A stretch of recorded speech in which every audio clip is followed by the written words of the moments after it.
ভূমিকম্প হবে, কত কিছু হবে, এগুলি সবই আমাদের কৃতকর্মের ফল।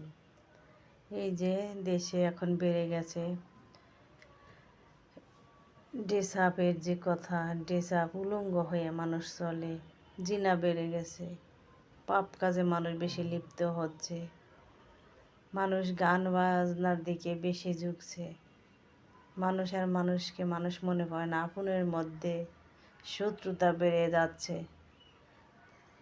কিভাবে আশা করব যে আল্লাহ পাক আমাদের বিপদ দিবে না, বালা মুসিবত দিবে না?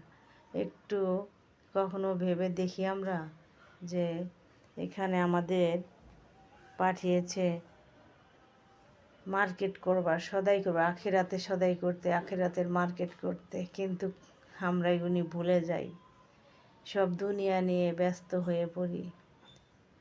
আখিরাতের সঞ্চয় ব্যাংক ভরার কথা এখানে এসে, আল্লাহ সেই জন্য আমাকে দুনিয়াদারি দিয়েছে।